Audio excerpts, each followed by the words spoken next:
Hello YouTube, this is Corbin22 here, back with another 100 point squadron build for Star Wars X-Wing Miniatures. Tonight's build I've looked at things a little bit differently. I started thinking back to the origins of the Rebel Alliance and the ships that they had at the time. And yeah, the ships they had back then were only the Z95s, the Y-Wings, which I believe the Y-Wings came before the Z95s. And then they probably had some other ships like Sorotsu fighters or something that other fighters that I'm not aware of. But yeah, like with my headhunting build, this is a swarm build consisting of six ships, 4 Z95s, and 2 Y-Wings. The purpose behind this build is that these ships were the founding... These breeds of ships basically founded the Rebel Alliance. Like, they were the starfighters that the Alliance chose to use before they started getting income for better ships and more upgrades to their ships. And so yeah, these are all a bunch of generic pilots, so it's a swarm build with a bit of a twist on it. Anyway, the ships, or the pilots, let's go to the build itself. So it is a swarm build, but it's a bit of a different swarm build. This one it has 4 Z95s, all of them unmodified. So they're pretty much going in naked. But then behind them we have 2 Y-Wings, all of them Gold Squadron, both of them Gold Squadron pilots, with 3 upgrades each, both of them the same upgrade, or all of them the same upgrade. So with that said, let's get right into it. Excuse me. We'll start with the Z95s, and the first 2 pilots we have here are Bandit Squadron pilots.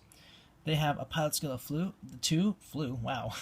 They have a pilot skill of 2. They both fly the Z95 AF4 Headhunter. They have an attack value of 2, an agility value of 2, a hull value of 2, and a shield value of 2. You can take on the focus and lock-on actions, cost 12 squadron points, and they're able to take on a concussion missile upgrade. They are common pilots, so they don't have any abilities, but the purpose behind these Z95s being here is that they're going to swarm. They're pretty much going to provide covering fire while the Y-Wings hit the targets from a distance with their heavy bombing capabilities.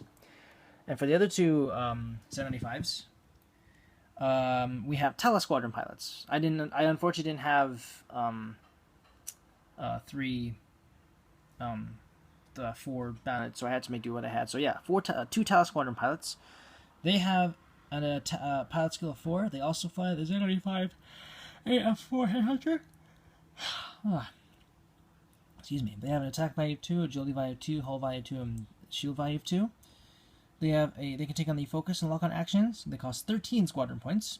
They're 1 point, so they're 1 point more expensive, and they can take on a concussion missile upgrade. Again, they're common pilots, so they have no abilities, and they're primarily just there to serve as escorts and diversions, while the Y-Wings go after the bigger targets. Speaking of Y-Wings, let's move on to the Y-Wings themselves. What I have here are 2 Gold Squadron pilots. They both have a pilot skill of 2. They fly the Koyansar BTL Y-Wing fighter. They have an attack value of 2, an agility value of 1, a hull value of 5, and a shield value of 3. They can also take on the focus and lock-on actions. They cost 18 squadron points, and they're able to take on a turret upgrade, 2 warheads, and an Astromech. They have no abilities because they're common pilots. And as this card states, the BTLA-4 was the Rebel Alliance primary starfighter until the arrival of the T-65. Until then, they had other ships like Z-95s to act as support ships, but the Y-Wings were the go-to back then for the Alliance, despite how slow and clunky they were. They made excellent patrol crafts, though, I will say that. Now you go on to their upgrades. Both of these Y-Wings have the exact same upgrades, so I'll just look at each of them individually. Oh, I'm yawning a lot today. So the first, their Astromechs, I've chosen R2 Astromechs, and they state you may treat all 1 and 2 speed maneuvers as green maneuvers. Pretty handy because the Y-Wings only have 2 green maneuvers.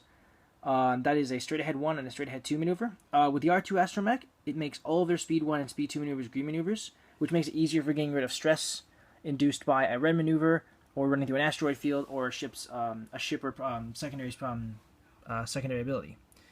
For the first warhead I've given them are standard issued Proton Torpedoes. They have attack value 4, and they can be used at range 2 to 3. And it states, spend your target lock and discard this card to perform this attack. You may change one of your focus results to a critical result. So protons are good for dealing critical damage early on, provided you are within range. And to make sure, and as an added bonus, I've given both of them, rather than give them each Proton Torpedoes, 2 separate Proton Torpedoes, I've chosen Munitions failsafe. which states, when you equip this card, place 1 ordnance token on each equipped warhead, missile, and bomb upgrade card. When you are instructed to discard an upgrade card, you may discard 1 ordnance token on that card instead.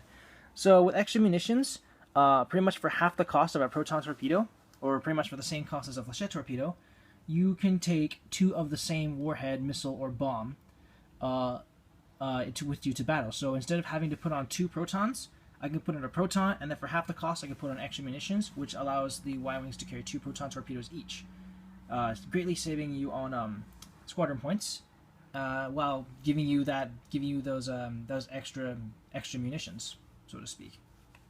So yeah, this is the build. I'm gonna call this I'm still gonna call this my Rebellion Founders build. Its advantages, well, the Y-Wings are going to be attacking from afar. So, and plus they'll have Proton torpedoes to help with that. They'll also get 2 each because of extra munitions. And the R2 Astromechs will help them escape stress a bit more easily. And then, of course, the Z95s. The Talas have a pilot skill of 4, so they're going to be going last. So chances are they're going to be the ones that kind of stay with the that stay as close to the Y-Wings as possible to give that extra covering fire. But the Bandit squadrons are going to be going out and doing all the major dogfighting from a distance.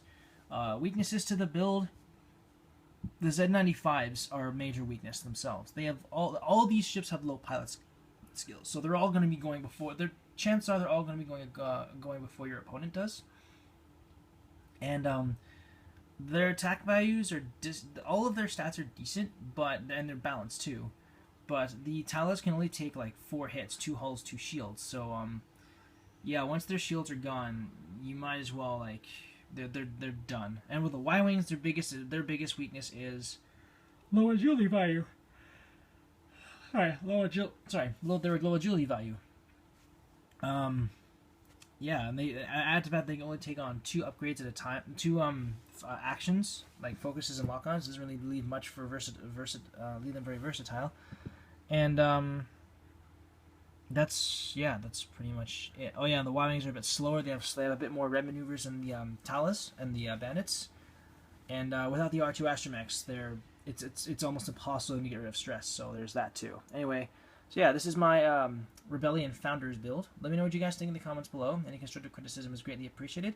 If you like, you may use this build in any competitive or casual play. Or if you like, you can tweak it or revamp it to your own specifications. Thank you guys so much for watching. This is Corbin22, signing off.